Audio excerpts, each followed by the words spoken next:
All right, we're here with Dixie Huey, and this is Craig Lane with Health Alchemy, an entity that has multiple branches into different parts of the world. But we'll just say for now that welcome to my podcast slash YouTube, Rumble, whatever's. And my mission here is really to promote the laws of nature and the undeniable facts that you might disagree with the laws of nature, but they can't be, bypassed. Um, I know I've had my slamming against the wall of reality throughout my life, but what we're really here, the intention of us sitting here today is to offer our experience. Like my lifelong inquiry is, what is health? What is health really? Because the Webster's dictionary definition is kind of pathetic. It means the absence of symptoms. Talk about a low ball value, like shit. So Dixie has a book called The Nourishment Mindset, and she's gone through wine and food service, and had a child, and so Dixie's been through it enough. And I met her on SeleneRiverPress.com, and I met her through Stephanie Anderson, the wife of Mark Anderson, and the Standard Process kind of lineage, I'll call it. And I was immediately struck by this nourishment mindset, because it's a word I use as associated with nutrition. Nourishment means you're getting what you need. And so on that note, Dixie, welcome to our program here. Thank you. It is an honor to be here, and shout out to Stephanie for bringing us together. That's what it's all about, community. Yeah, thank you, Stephanie. And so I'm in Santa Cruz, California, and Dixie's out in Naples, Florida. So we're on polar opposite sides of the country. And I grew up in the Santa Cruz surf scene out here. So we got the surfer lingo and hey dude and cowabunga and all that stuff, out here. And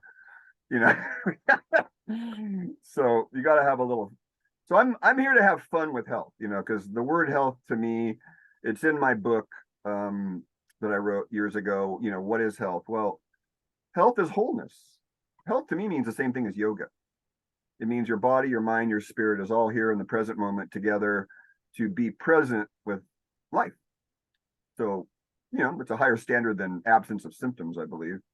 But what would health be to you, Dixie? Oh, it's a huge question. Can I just say I really like your definition? I'm just kidding. My husband would be like, she doesn't mean that. Believe me, she has something she wants to say. But I love your definition. And I agree that the absence of symptoms is pathetic. Like that just sounds very like light gray. To me, health is vibrant. Health is like a beautiful sunset or sunrise. It is not a muted gray. It is myriad of color. And health to me, really, in one word, is vitality. That's what I want. Vitality. Are you familiar with the root cause protocol, Morley Robbins? Are you familiar with that Yes. system? So Morley has this thing about energy, and he says, everything boils down to vitality and energy. If you don't have energy, you can't get your goals done. Your immune system doesn't work well. You can't make energy in your cells. So if your cells are tired, you're going to be tired, And so I just love Morley's premise of, how he's looking at things. Me too. It's brilliant. I've done several of their webinars just to learn. That I feel like that is a tremendous source of learning there. Well, the top of his mineral hierarchy, if he puts he was asked directly, what's your number one mineral to focus on? And I mean, what do you think, Dixie? Loaded question. I'm just going to go with the first thing that comes to mind. And Okay. It's probably wrong, but I'm going to say magnesium. That's second. Copper was first. Oh, yes, of course. I should know that studying them. And it's not talked about at all. Magnesium is in the forefront, right? So it's. Yeah, and so health, we can go down to this fractal universe and go down into our cells, which I call mini me's, right?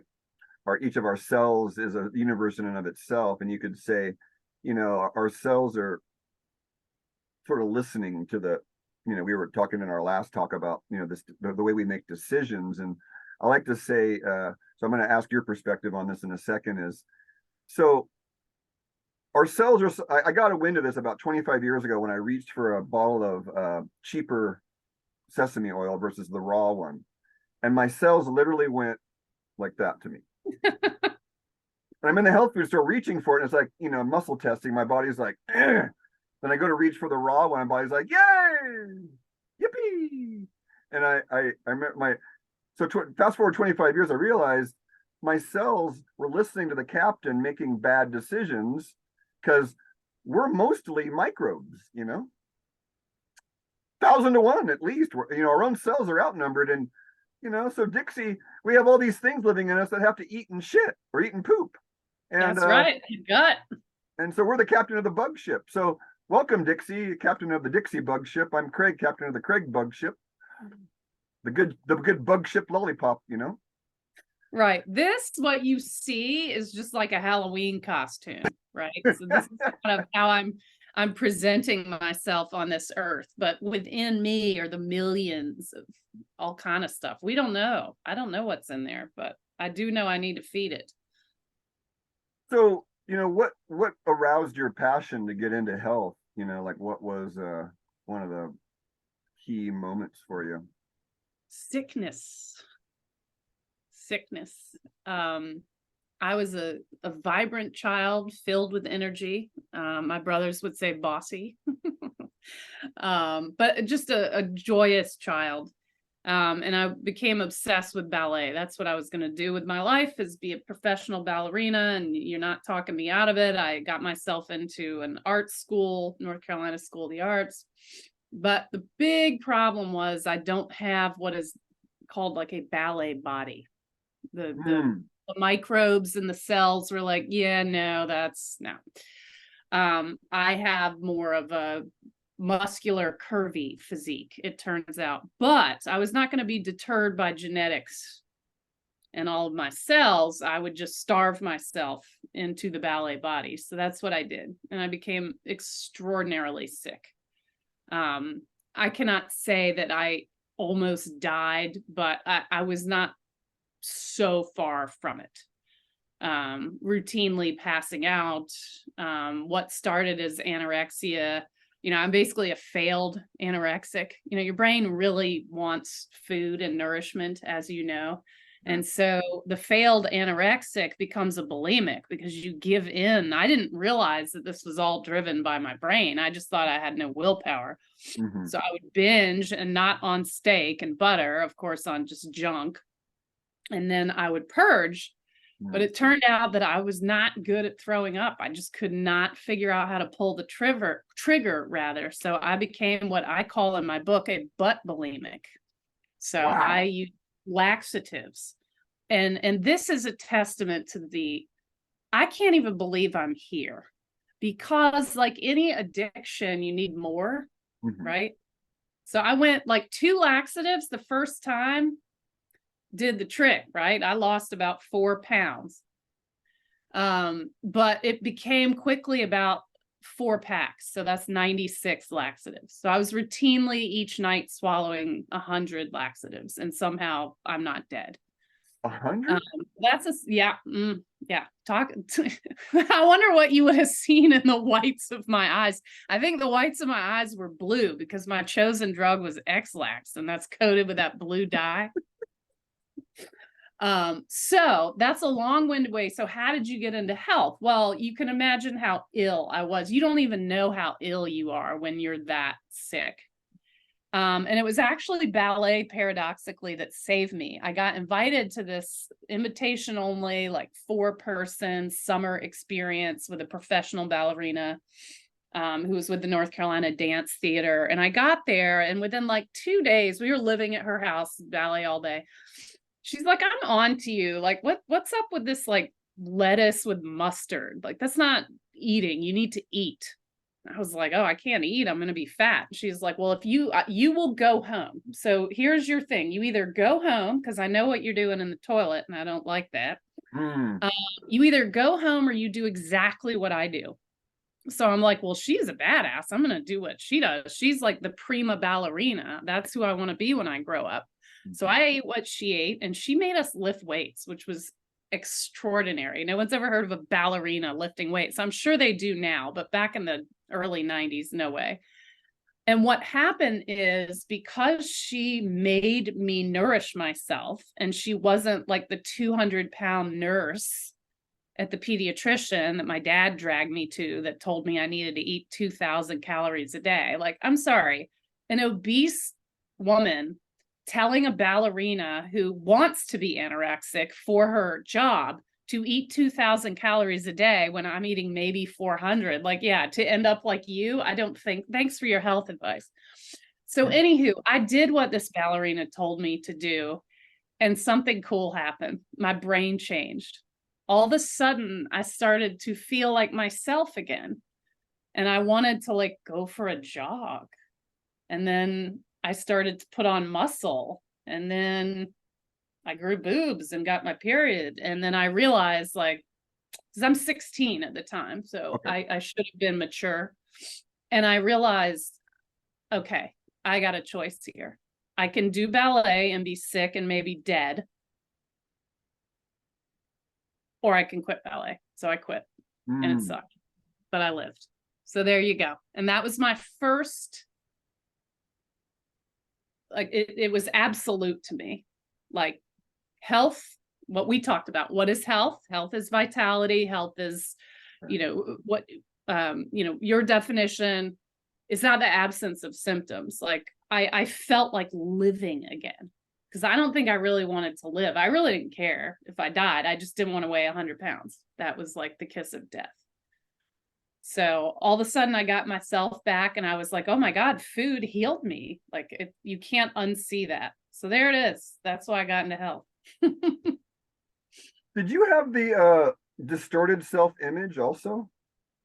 Oh my gosh, yes. There's a picture, I'm not sure, it's back in front of my book, I don't know. But I I show a picture of myself now, what I'm supposed to look like when, you know, you genes plus lifestyle. And then I show what I call the fat ballerina, and it's circa 1992. And it's a picture that was taken of me as I was trying to get into the North Carolina School of the Arts. And I really thought I was fat there. And it's like this chick with skin and bones. I mean, I was around 100 pounds. I was 5'4" or 5. What's really cool is, because I started eating again before I finished growing, I was able to eke out 3 more inches in, like, it was crazy, in like a year. So I went from 5'4" to 5'7". And we don't find that crazy now, because, like, yeah, you were eating, you need protein, you need food, like you have to fuel your cells. Right. But I thought it was pretty extraordinary at the time. And I did think I was fat at 100 pounds. Yeah. I felt fat. That was a huge, I didn't realize that till many years later. It dawned on me after a very rough breakup in San Francisco in my mid-20s. The dude said, I love you, I'm not in love with you. And I very much appreciate him, because he, you know, knew we were not meant to be together, but that's not what I thought at the time. Right. And I was a triathlete at the time, very healthy, vibrant person, and cried myself to sleep. And I woke up, and the first thought in my head, this is the eating disorder still in the brain, was, oh my God, I'm fat. I bet my pants aren't gonna fit. Like, where does that, what do you mean your pants aren't gonna fit? Like, and I realized I'm fat means I'm sad. It's easier to be fat than be sad, because if you're fat, you can just like not eat or exercise excessively to the point of injury. You can do all kind of stuff with I'm fat, but I'm sad. That just sucks. That you gotta, that's time and therapy. So that was my coping mechanism. It wasn't, ballet was, you know, I had a reason to be skinny, but the real thing going on was traumatic divorce between my parents. So that was the I'm sad as a child. So you know, that when I realized that, whoa, like, that breaks the cycle. Finally. You have the attributes of someone that generally the entitled healers that grow up with a trust fund, they don't end up becoming very good healers because they haven't suffered.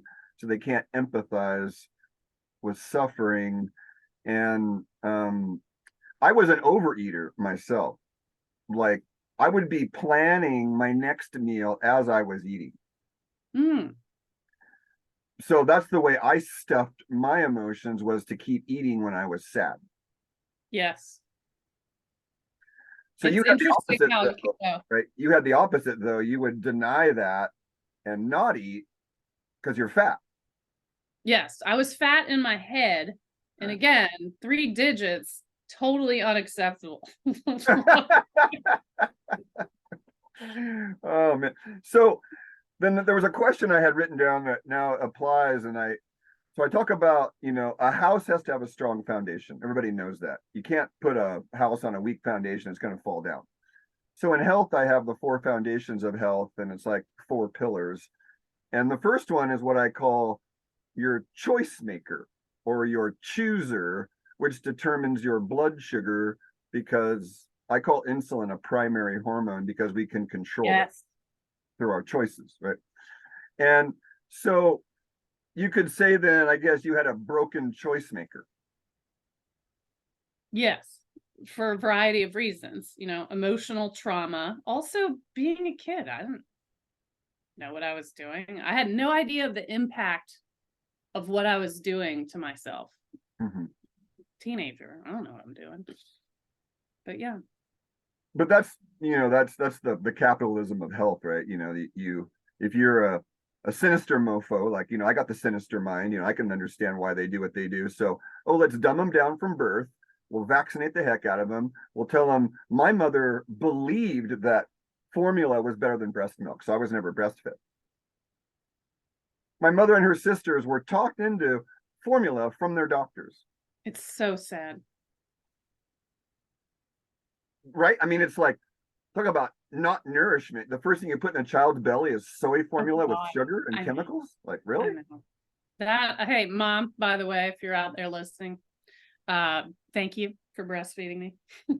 Bless you, She mother. kind of went against the grain back then. Because yeah, it was healthier to know how much they're getting or whatever shit was sold. But yeah, she believed that was BS. So Oh, yeah. So the choice maker then is, like you were saying it earlier, like we run around in this fog and we don't know we're in a fog, no. Mm-mm. right? Like you said, you wake up out of it and you go, wait, what was I doing? Oh my God, look what I was doing. And I was asleep at the wheel. Like a light switch, really. Mm. Right. So currently then, do you have any, like, I mean, I asked pretty, personal questions because I'm interested in depth. Right. So Why ask surface level softballs? I want a fastball. you've A seen my app, curveball. I'm pretty like, let's get right to the core thing here. So what do you think your current triggers are then? Like, like I know my triggers pretty well. Like, okay, I'm gonna go to my coffee trigger, or I love cannabis. So like, oh, I'll take a big giant bong hit and oh boy, now I'm good, So what are your triggers you think that kind of bring you back to a food choice triggered, or do you even have that anymore? That's a good question. The first thing I thought of is, man, I just need to get into weed. Like, I've never, I've dallianced around. I'm lazy. The last time I smoked weed was I was helping my yoga teacher, who I just love and adore, with her iPad. And she's like, let me pay you, dear. And I'm like, no, you're not paying me. Like this, I'm a friend. Like, it's cool. I've learned so much from you. And she's like, well, at least let me give you a joint. And I'm like, fine. Like, but there's no active seeking. I feel like I should get into that. Anyway, that's avoiding the question. What are your triggers? I am Good. thrilled to say that I don't struggle with disordered eating in any form or fashion. And I think that is so rare. Like I thank the higher power for that all the time. Like it just, I love food. I think that's part of it. So here's part, like, let's talk about how I got there. How do you go from like a butt bulimic, anorexic, confused person to someone who loves food and no longer, because a lot of people tell you, well, if you've had an eating disorder, you're never going to get better. And unfortunately, that is the case. But I credit this dancer with helping that light switch. But I also worked in the food and wine industry for 20 years. And the love of food, that's how I learned to love food, was in Europe, really. I mean, my mom brought us to Italy when I was 16, and I couldn't bring my laxatives, so I had to and then I started to, like, the first time I tasted like Italian tomato and olive oil, like it was like this, high without the weed, cannabis, excuse me. And it more light switch, and so flavor, like I had never appreciated food. And I think because I spent so much time around people who were so mindful, this is in California, Oregon, Washington, so West Coast hippie all the way, so into food and exposed to people all over the world, chefs, farmers, winemakers. So the best moments of my life, a lot of them are around a table and sharing food and wine with people. And so I don't feel like you can love food that much. Maybe you can and have like a disordered relationship with it. But I think when I started to appreciate what is nourishment, if you properly nourish yourself, when you eat, and when you're done, you're done. You just don't have, I'm not like thinking about cookies. Now, that being said, last night, after my kid's baseball game, as a family, we decided he loves to make chocolate chip cookies. And, I have all these fun ingredients. I'm not going to deny my child baking. So I had freaking chocolate chip cookies last night. And guess what? I'm allergic to wheat. So I don't know. Was I triggered? No, we were having fun. Do I do that more than once a month? No. So it's balance, right? The French call it équilibre, balance. And I living and spending time in France has profoundly influenced the way I think about food and nourishment. So I think that's part of it too. It's a very long answer to the question. I don't have food triggers. This does not mean I'm, I still have issues just like every other human being, but not with food. I become bitchy. That's, I get all up in my head and I get anxious, and that manifests as like hyper doing stuff. But thankfully it doesn't manifest with eating stuff. It's just like chores and to-do lists. Yeah, I could relate to what you said. I see the fuse get lit of the trigger, but I can't do what I used to do. Like, so that's where, if you have self-awareness and you can see the trigger within yourself and say, how am I going to process this outside of food, right? And go sit with it versus eat and numb it away. So thank you. I always appreciate a vulnerable answer. And yeah, we all have, psychological triggers and whatnot. But there's this thing that I call mouth entertainment. And it really disarms people. I go, well, you're addicted to mouth entertainment, aren't you? And then once that's thrown at someone, then they can't unsee it, because I got clients that dream about me giving them advice in dreams, That's how crazy my weird life is. Like, I'm in their dreams, like yelling at them, like, stop doing that, or whatnot. And so when I start to see mouth entertainment guy, then I ask my body, I call it Craig future self veto. So your future self, because I did some shamanic work kind of involuntarily, but I love the Castaneda series, Carlos Castaneda. And so he would say, make death an advisor. Make death your advisor. So I came up with what I called the deathbed game. And all my major decisions are based on my guy on his deathbed. Would I or would I not regret having done or not done this? Because I'm not going to die with regrets. I'm dying clean. And so that's where my future Craig Vito comes in, like, because I saw this at night. I'd stay up late after doing my massage shift late, working on beautiful people, then being single and eating chocolate and eating late and then waking up and feeling like shit in the morning. Yeah. And then I realized like night guy is fucking over morning guy. Yeah. So I gave morning guy Vito. And then it was like, oh, that's self-love. I'm loving my morning guy by not doing the overeating at night. So you see the future self Vito is what helped me of just connecting the consequences to, dude, you're going to get 15 minutes of mouth pleasure from your whatever, then you're going to suffer for 3 days. Yeah. Is it worth, is the 15 minutes of pleasure worth the 3 days of suffering? Absolutely not. Maybe occasionally. Well, I'm with you on the cookies. Like my last two health holdouts were Toll House chocolate chip cookies and Nature's Valley hemp plus granola with the little clusters in it. Oh, the hemp lot. You're so Santa Cruz. I love it. I don't even know if they sell that in Florida. Probably not. They have the little crunchy clusters, you know how that is. And like, oh my That's God. awesome. So delicious. No, it's great. You know what so I'm not sitting here. I call it Health Coach Hill. I'm not sitting here on Health Coach Hill saying I got all my shit figured out, because I don't.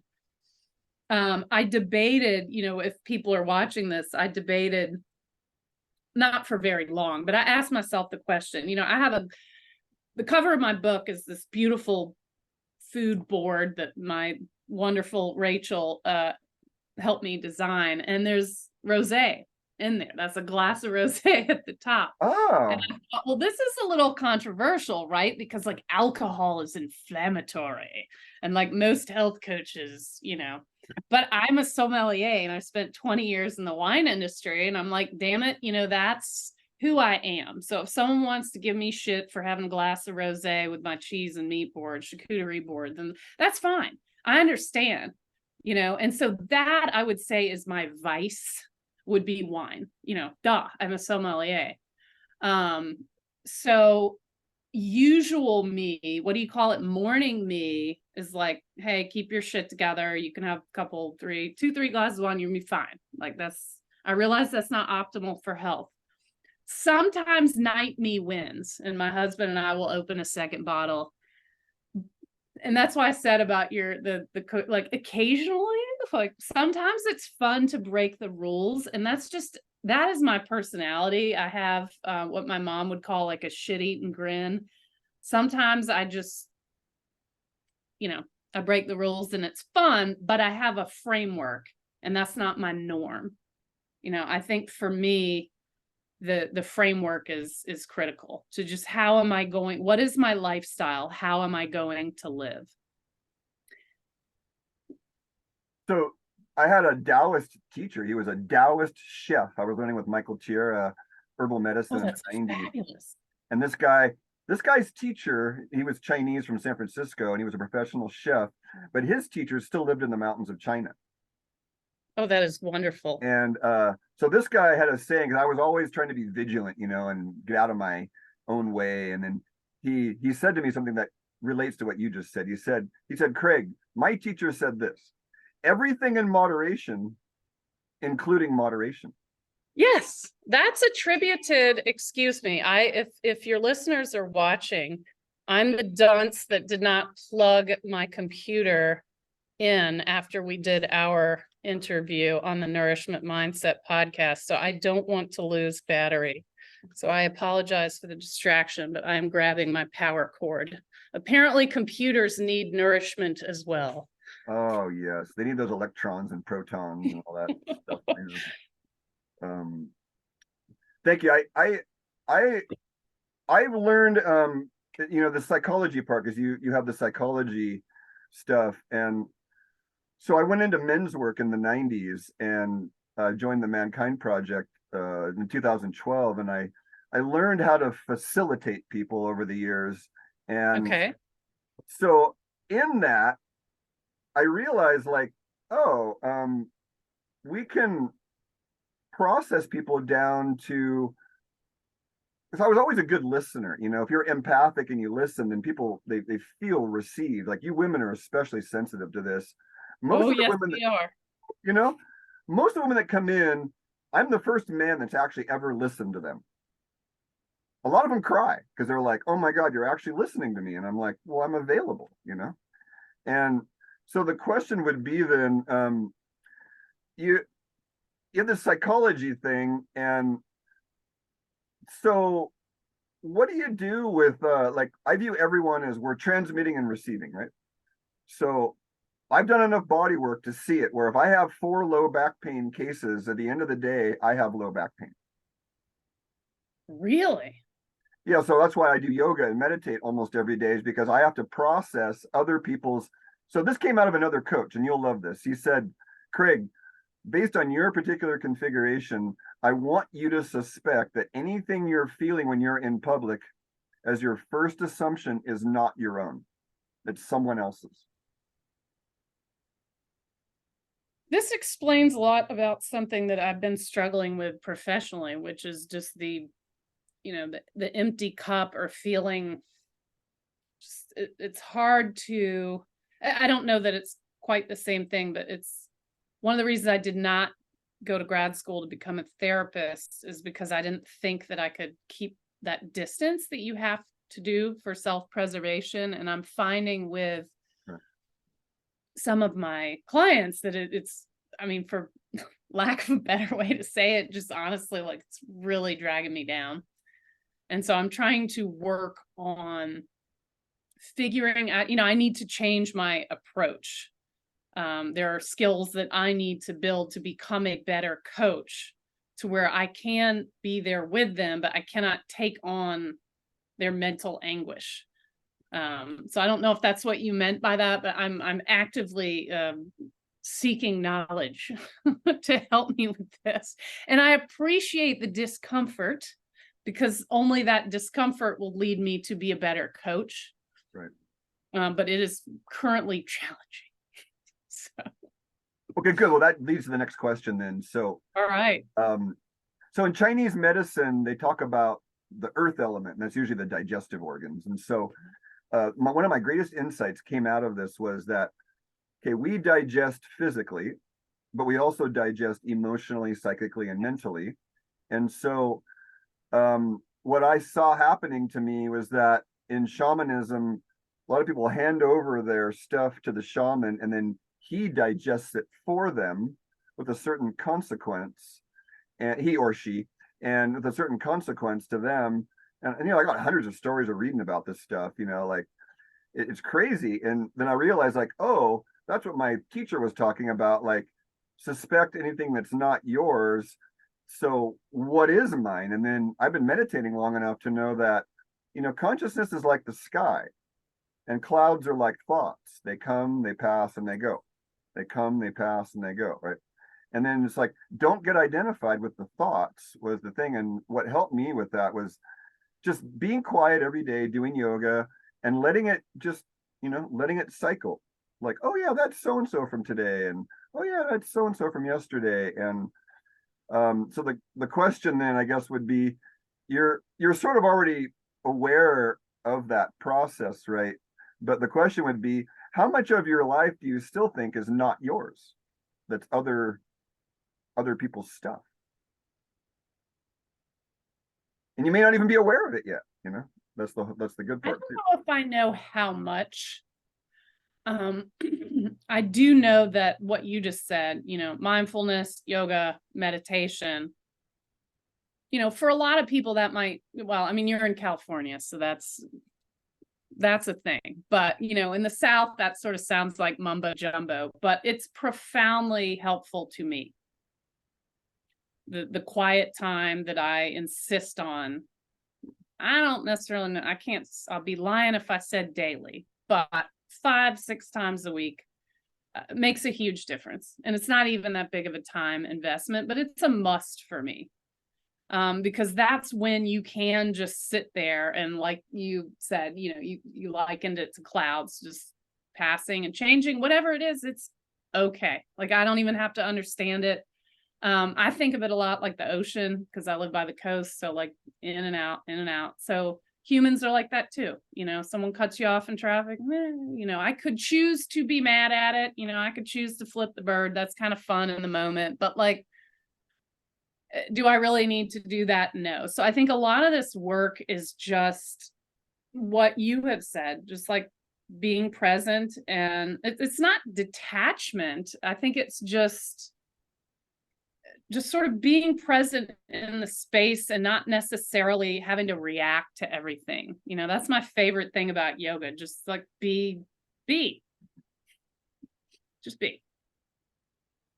Yeah, so I wanted to add that what I talk about, like people playing music can be this time. People going in the garden could be this time to non-mystify it. It's not mystical. It's like you said, in the South, you might go gardening. Some guys might go have a quiet solo going hunting with the guys, or I was gonna say we got like Gun and Garden magazine or whatever. So you nailed it. Right, so I'm a guy, I hunt flies, around my house. Like Oh, I never thought of myself as a hunter before. Cool. All right. I'm like a roach hunter then. So that's what we have. Hunter, see? Yeah, water bugs. Ooh, cockroaches are gross anyway. Oh, so here's a funny one. Have you heard of cockroach milk? No, I haven't, but I could probably make it with all the roaches around here. The WEF was touting this. I saw it on a blurb that they were touting cockroach milk as a superfood. So wait, here's my joke. Okay, you're gonna love this. So I say, boy, how do you get the little teats onto the cockroach tit? Yeah. To milk them. That must be some tiny little, nano milkers, That's what I say. Now, I don't mean this to people who are lactose intolerant, but I do think to myself, how the hell do you milk an almond? Doesn't make any damn sense. Well, here's my answer to people that say they're lactose intolerant. I go, well, raw milk has lactase in it. Bingo, raw milk. Real milk is what I call that. So the enzyme to digest the raw milk is in the raw milk. Yeah, but raw milk is dangerous and it'll kill you. It'll kill you. It'll kill you. That's one of the things that unfortunately it's a 45-minute drive for me, but I can, if y'all are watching this, I'm air quoting, I can go to the wonderful Seed to Table in North Naples and buy real raw milk for pet consumption only.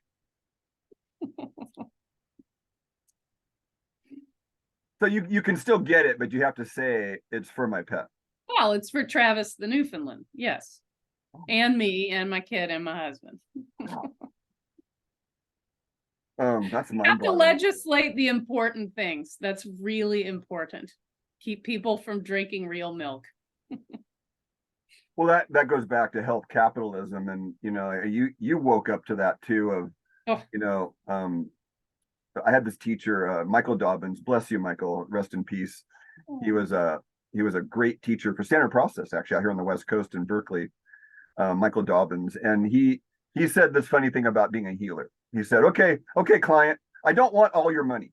Okay. I just want a little bit of your money for the rest of your life.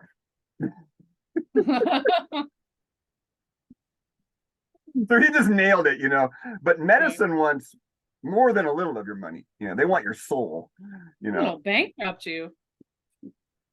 Yeah. So we were talking about the clouds going through the sky. So that brings up one of the questions that I wrote it down last night. I wanted to ask you was, so in my world, I call it consciousness airtime. If some person keeps popping in my mind throughout the day, then I realize like they're taking airtime, and maybe I should send them a prayer or call them up, or 9 times out of 10 I comment and go, oh, I was just thinking about you. Yeah. So what takes up your airtime any given point of the day? Because I'm happy to share mine. It's good, bad, and ugly. It's like I get horrendously bad thoughts too, which aren't mine. Remember, they're not ours. So what do you think you spend your time chewing on in the moments of the day? I love this question. It is a great question to really not just answer, but to just be mindful of the question, so thank you for that, because that's something I'm going to take with me after this and just hang out with. So what takes my airtime? So typically when I get up, what would take over if I let it is just the to-do list. I mentioned kind of being anxious. I'm a Daler, Protestant work ethic. But so I circumvent that because, I do believe there are things we humanoids can do. One of the things is not, a lot of people wake up and they do screen rise. Like, I'm not going to be looking at my freaking email right when I wake up. It's dark outside. So what am I going to do? I'm going to go outside in my bare feet, maybe with Travis the Noof, and just hang out outside and look at the gorgeous sunset. So contrast that with what I would be doing. My default program setting is to, start scrolling. What do I got to do? And who did I forget about yesterday? And how am I going to grow this part of my business? So no, I mindfully take morning time, and so like, it's like, you carve it out for yourself. You got to claw it, and so the first part of my morning is that, and the yoga, the meditation, even if it's like 5-10 minutes. I mean, that really, to me, sets the tone for the day. Like, the morning is mine. And when I'm done with that, then the stuff in my headspace is, frankly, mom stuff. Like, gotta get the kid up, I'm particular about what my dog and my kid eats. So I'm making eggs for both of them in the morning. Packing lunches. And so for a while it's that, and then I'm usually doing some sort of a workout, which I love. I've always been into workouts. And frankly, when I'm working out, I'm not thinking because I'm pushing myself. And so that's a really important thing for me. You want to see me not my best self is me injured and unable to work out because I am addicted to endorphins. So that's nice because I'm not thinking. And when I'm at work, I'm very present at work, but it's, how can I be present for this person, answer their questions, help them take one more step on their health journey. And that's frankly, I spend a lot of my day in that mode because I'm a health coach. And sometimes in that space, the uncomfortable part, the let's get real part is, I question myself. Am I good at this? Am I giving this person what they want? Am I saying this in the right way? A lot of what I'm doing is by text communication. And so you don't have the tone of voice, like phone calls, of course, I do phone calls as well, but I'm questioning myself and I don't want that to go away. I don't think that's necessarily unhealthy. But it's part of the challenge of that job, and then the rest of my day after work is done is back to like, we got to go to baseball. We got to go to guitar. What's for dinner? What's the dog eating for dinner? Got to make his beef, yada, yada. So I would like to have the ability to spend more time in that quiet space. And I know that I'm addicted to podcasts, particularly health podcasts. So if I'm like doing laundry or cleaning up or making dinner, I'm typically listening to something, but I'm actively right now making myself have quiet brain time. So folding the laundry without a podcast would be one, just because I realize like there's too much input. This like 10-15 minutes of the morning of input free is great, but like that's not enough in a 24-hour period. And I've noticed that it has helped my sleep very much, but I hope that's what you were asking me, but it's a very small amount of time to not have all the input and all the noise, but that's what I got for you now, Craig. I'm sure I can do better. Right. And so that's what that voice right there is, what I call the internal judge, and everything has a gold and a shadow. So the gold of the judge is it makes us better. The shadow of the judge, it can beat us up unnecessarily, right? Yes. So, my teacher often said, Adyashanti used to say, when a spiritual seeker comes up to him, the first thing he looks for is their, quote, sincerity to the truth. And you have the markers of someone sincere because you're willing to put yourself in that uncomfortable place voluntarily. My teaching is the more voluntary suffering we take on, the less involuntary suffering we get from life. Oh, I love that. Like cleansing is for the ego, like And one of my first silent retreats was a 5-day silent retreat, and I was up there in front of 300 people, and he's like, so he says, what ego in its right mind is going to sit and stare at a wall for 5 days? He goes, your ego didn't drive you here. It was something deeper, because an ego is going to go on a 5-day vacation to the Bahamas. It's not going to sit in a chair stewing in silence. He's like, so just get that clear, that what drove you here wasn't your ego. Dude, now I've realized I've got to do that. Thanks a lot, man. I want to go to the Bahamas, but now I need to go stare at a wall. You're totally right. I do want to add one thing. I left out the most important part of my day, and that's dinner. Dinner is really important to me. I also eat lunch.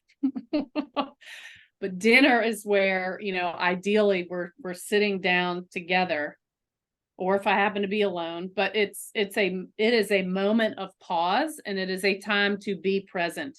Mhm. And I think that the tableside traditions and the pleasure and the gratitude you can take in nourishing yourself, I mean, that is the highlight of my day. Yeah, thank you for saying that, because my mother's mother was a nutritionist, not more of the synthetic vitamin kind of nutritionist, but the center of their home was the kitchen. I mean, everything revolved around the kitchen. And what's the center of the current American's home? What do you think? The TV. The TV Or and the computer, tablet. right? And the tablet, right? So, but that's part of, again, it's part, like you kind of got onto that, like, you know, if you're even semi-aware of, because in yin and yang, if you look at, like, here's how the Buddhists would look at this, like, if you have a lot of input, then you need to have time to rest. Yes. Activity and rest are a duality. Totally. That's what I heard you saying, was you're aware that you need a little less input and a little more, you know, just rest time. Dude, that's the story of my life. You said earlier, surfer, dude. I love dude. As someone said to me once, wait a minute, you just called your mom dude. And I'm like, yeah, everybody's dude. Yes, that if left to its own devices, my brain would just go all day long. And I think the root cause of anything that is suboptimal with me is just that overactive brain. You know, on some, it can be a gift and it can be a curse. It's both. It's the yin and the yang, but I have to actively pursue calm and quiet. And that is my biggest takeaway from yoga and meditation is, you know, do nothing. You know, Southerners do this. They sit on the porch and they watch cars go by in small towns. Right. And like people would make fun of that, right? Look at those rednecks. What are they doing? They're actually, what they call it, setting, settin, setting. Setting is actually just being present in the moment. It's actually, I think it's very good. But it's our culture that it's like to-do lists. You know, children now have like 3 and 4 activities a day. And I mean, it's just, it's mayhem. And that is another thing, you know, I will credit my friends in the wine industry. They are so good at just gathering around a meal and just talking and laughing. And like, you got to have that. Right. Right. Well, so here's the thing about meditation, to non-mystify it, is my teacher had a great, very honest kind of guy. He said, I failed at meditation in the parameter of a quiet mind. He said, I failed miserably. My mind would never be quiet. So you could understand that. So I tell people, like, I'm the same way. Like, even when I'm meditating, there's usually a little something going on in the background. Even after a half hour, it's like, so I just can't turn the thing off. So guess how you make your mind slow down, though? By being okay with a busy mind. Yes. It's like those clouds, right? Just, it's okay. It's the resistance of the monkey mind that makes the monkey mind more active. It's kind of like, you know, the more energy you feed into resisting it, the stronger it gets. Oh, I was afraid to meditate. I'm like, you've got to be kidding. You want me to sit still for 5 minutes? Like, I'm Tigger. I'm not sitting anywhere. I don't even sit. But it's exactly what I needed. At age 25, my first meditation, within the first 5 minutes, I realized how insane my mind was, and I got scared. Like, to your point. It was like, I have thoughts upon thoughts upon thoughts. you can relate. Like one thought would end, there'd be another two still spinning behind that one. And it's like, God, where's the quiet? It's like buried under all these layers of thinking, you know? Yee. You know, So were you aware at all as a teenager or when you were younger that food was affecting your consciousness for good or bad? Were you aware of that or at all or?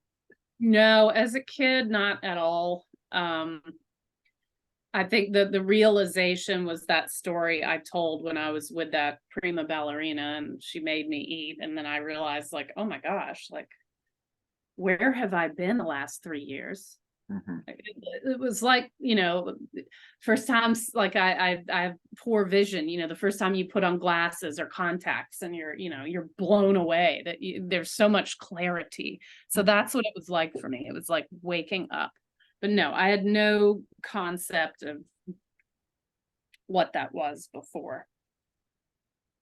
I had this weird, like, I would drink like Cokes as a teenager, and I, had Jolly Ranchers and Oh Cheetos, yeah. Cokes and candy. And I had some inkling that maybe it's kind of like a tiny little voice, and there's 10,000 other stronger voices over the top of it. It's kind of when I look back now, I was like, God. And in my case, I was talking to spirits when I was 4. My mother told me to stop. And so I sold out my sensitive side to fit into the world at a young age. And that went underground until age 39. It kept hammering at me, but I didn't know what it was until I had my Thank goodness. final awakening at 39. And my invisible friends came back in this silent retreat. And the how I sold myself out, like to fit in with the adults as a child to feel safe. Like I can't talk about things I see because people will think I'm crazy and they put me in a straitjacket. That had to be really painful to I want to say re-see, but like reawaken. I mean, were you like, oh my gosh, was that scary? Or was it like, okay, it's okay. Like it's back. It's part of who I am. Like, what do you do with that? That seems. So I woke up at age 25. I told you about that. Then I spent 14 years seeking, Mhm. seeking. And then at 39, I was at another silent retreat. I'd done probably at least 20 or 30 over those 14 years because I wanted to know for myself what enlightenment was. I wasn't going to take anybody's word for it. What is this thing? And then at 39, I'm with a girlfriend. And so we're sharing a room in silent retreat. So you talk about a weird, like you get done with the silent retreat at the end of the day, and she was always enforcing the rules, and I always wanted to break the rules. Let's talk a And little. I'm like, did y'all cheat? You know you did. I wanted to, but she held my butt to the iron. So bless Carolyn Vitale for that. And but on day 2 of the retreat, I had that experience where it was like something cracked over my head, and this part of me just broke open right here, and then this memory rushed in, and I had 3 days of laughing uncontrollably and crying uncontrollably because I felt like I had wasted 35 years of my life. Yes. Yeah. Yeah. Oh, so on one hand, that's so painful. And on the other hand, it's like, I'm back. Like, Right. Right. oh, So a lot of well, us, so as a child, you can understand that is it the adults are the authorities and I need to fit into their world. But everything I knew as a child, I used to wish that I could be my own parent. So now I go back to, I did the other night, I was meditating and my 5-year-old came up from something that triggered me. And I told him, I go, remember how you wished you could become the man that you wished could be your father? Well, I'm that guy now, and I'm sending you that validation that you were right. yeah, That you were right, and it's okay that you had to sell out to be safe.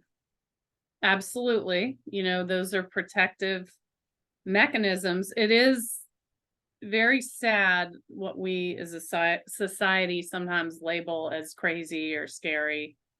It's just too uncomfortable for most people, sometimes myself included, to accept, but it's unfortunate. I think of like my mother and I were discussing this, like the witches, witches. Mhm. These are just women that didn't agree with shit back in the day. So we got to burn them. But we do that as humans. We Gotta burn them. want things to make sense and to be black and white. And my whole thing is the whole world is gray. Everything is gray. You can look at, from mental health to sexuality to, I mean, you just name it. Like there is no, we want there to be, but to me, you got to get comfortable with the fact that it's uncomfortable, and that's okay. Okay, so I got another question. Maybe we're probably getting close to the wind down time. Time just passes so fast when I give these conversations. So you have a child, and I saw myself as I was here to overcome what my parents couldn't. So is there anything you wish for your child that you or your family lineage or your husband's couldn't overcome, that you've taught him or already taught him or will teach him? Like, what do you think that in your lineage, like what are you advising your child on, Actively. So I think that Patrick and I, our role as Fletcher's parents is to honor the being that he is. That sounds so okay, hippie lady who's that's West Coast stuff there. West Coast, woo! But like, I really believe that.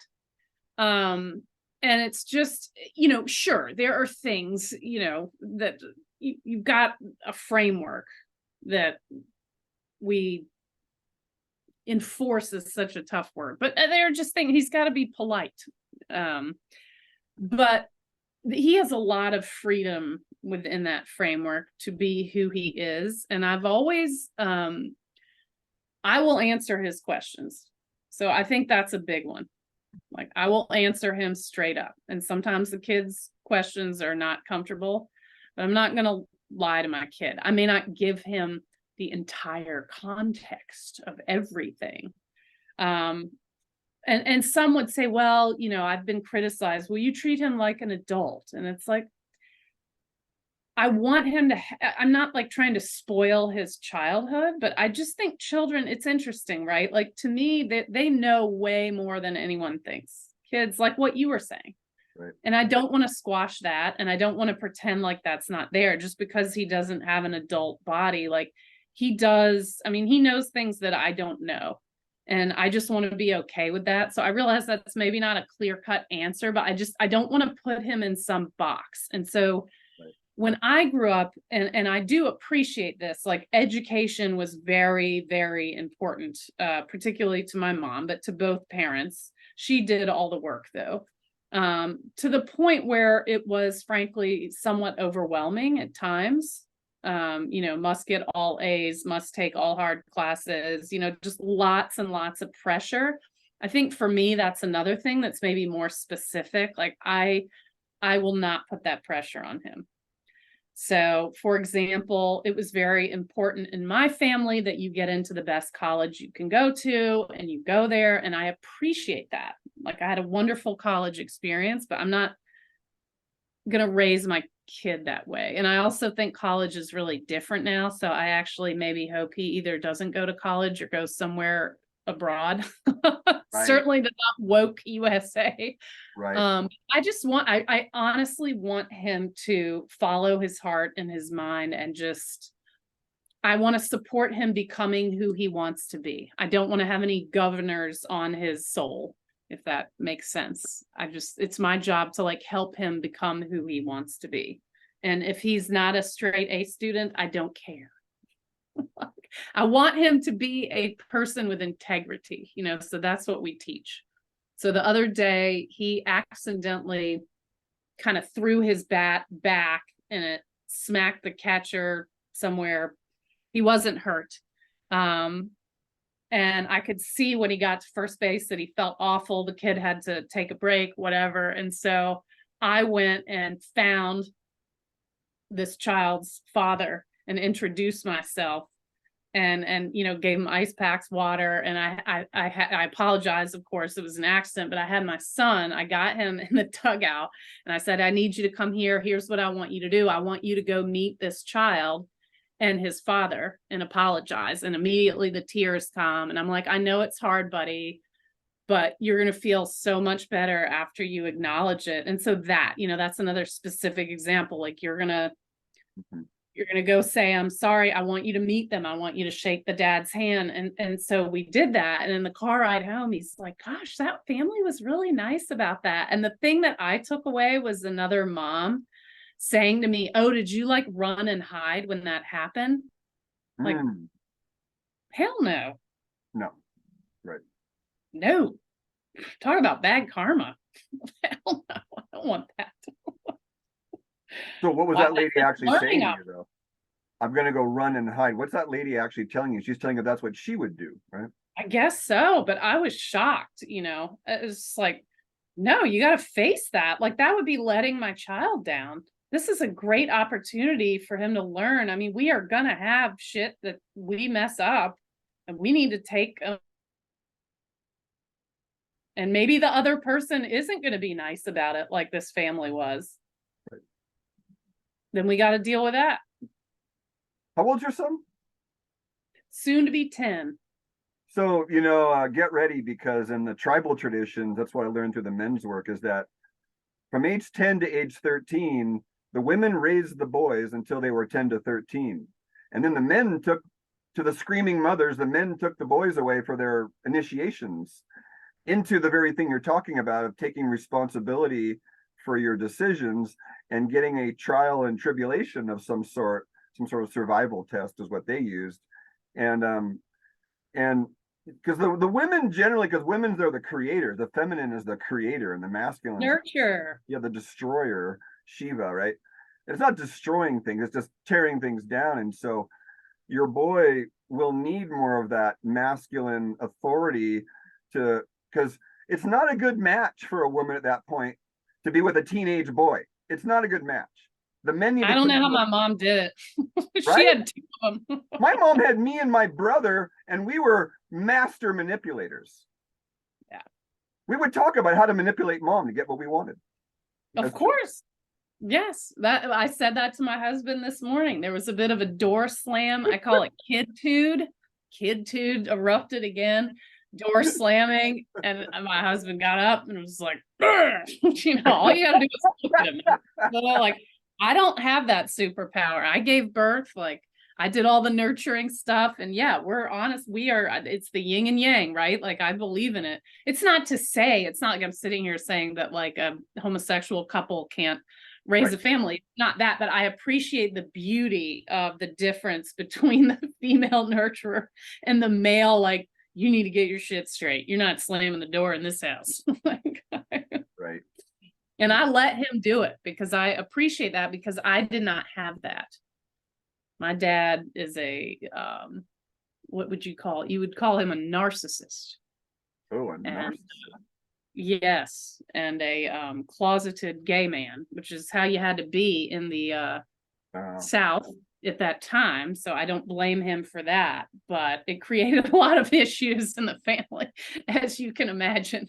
But he was married to his work, basically. So that's the other thing. Like, it was super important to me that if I was going to have a kid, that I would do it with like a very incredible father for him, because that's, for a kid to be ignored, rejected by any parents, is a big trauma.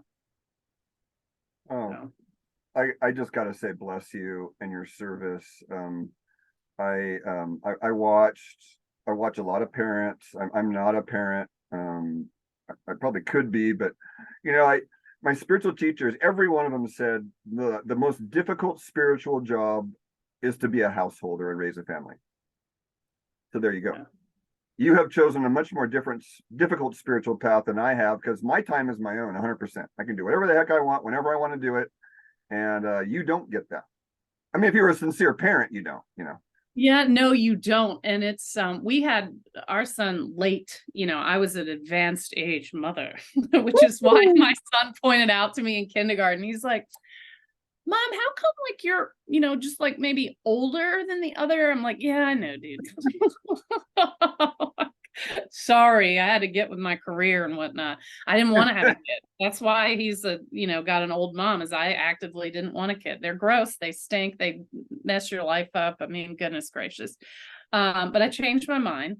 So there it is. I will say I've learned more from my son than from anything. It's really, I know that sounds just so cliche. But Okay, I got to ask you one more question about this. So yeah, I've met women who are adamantly opposed to having children, and then they meet that magic guy, and some button goes on where they suddenly want to have a kid. Did that happen to you? that's not what happened to me. So Okay. I met my guy when I was 25, and I think, shit, yeah. So I mean, we were together 10 years before I even got pregnant, because we like being dinks. Like, let's go to Thailand, let's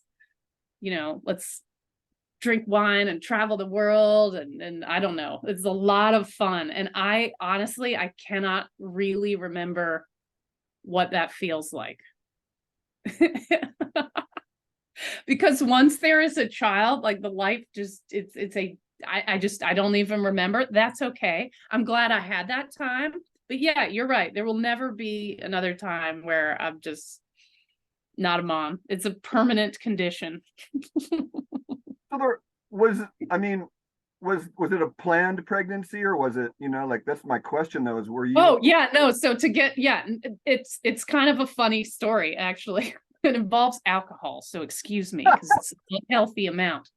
We were at a wedding, and my mother-in-law was there, and I don't usually drink martinis, but for whatever reason, I decided that it would be a good idea to have 2 martinis. And when you're not used to drinking non-wine, that's a very bad idea. And so I was in the restroom, as women tend to do, the restroom thing together.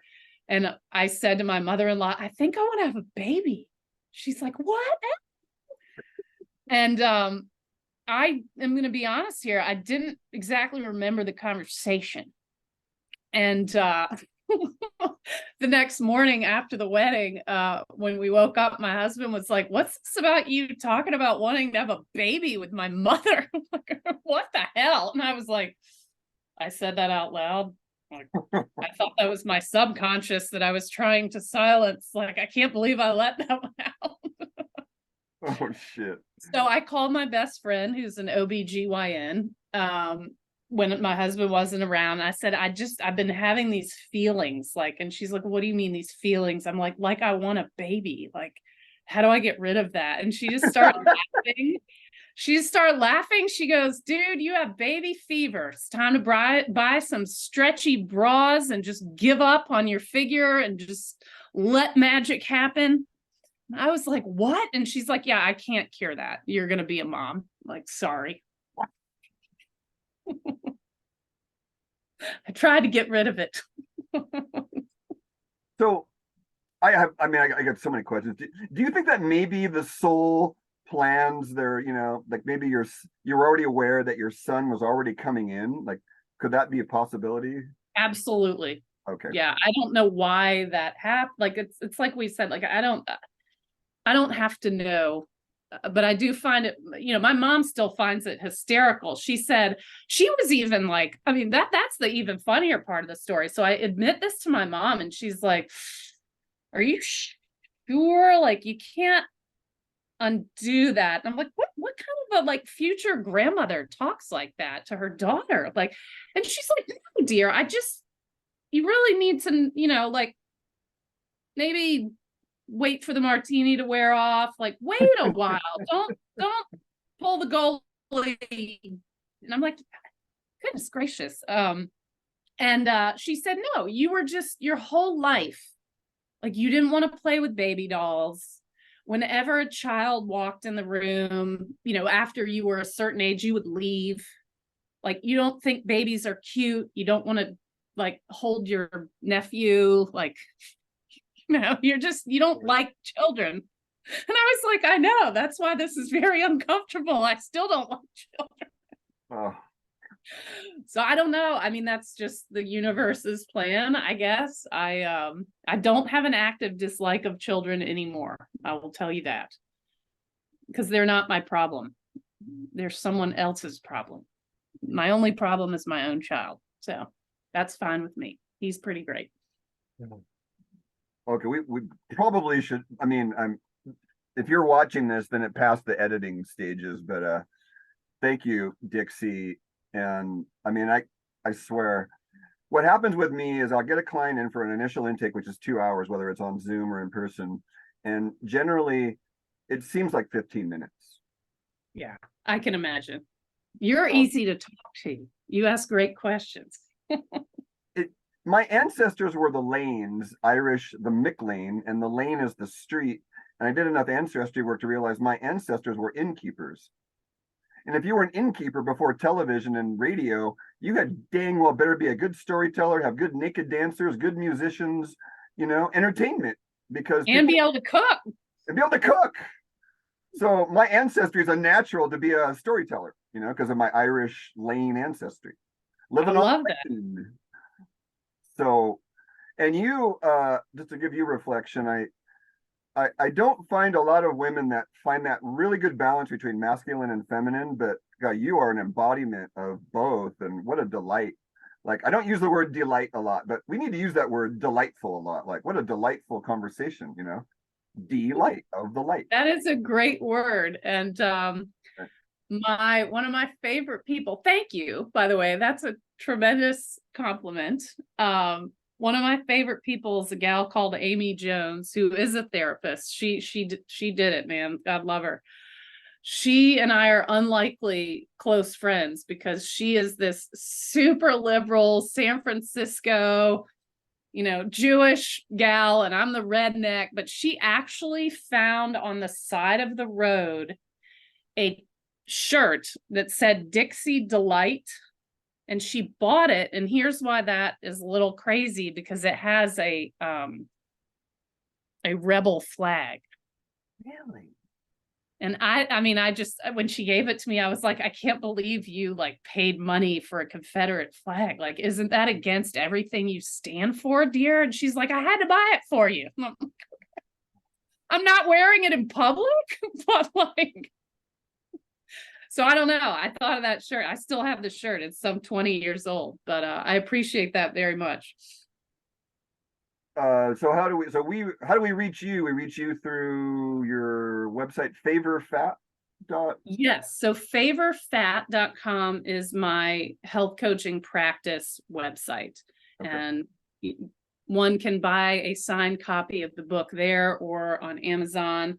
And then the social stuff is all linked on the website at the bottom, just like you do with the link tree, etc.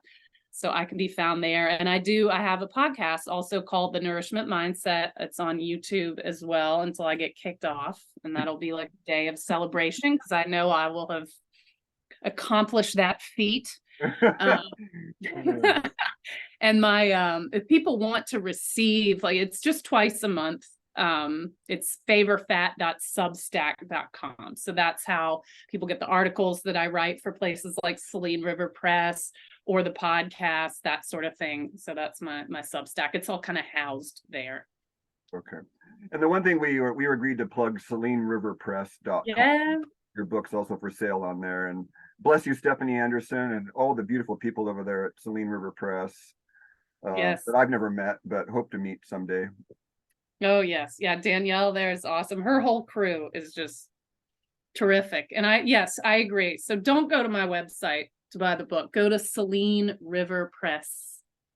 That's a holistic health website, and it's tremendous. And you write for them as well, right? Yeah, I have I'm more hit or miss than you.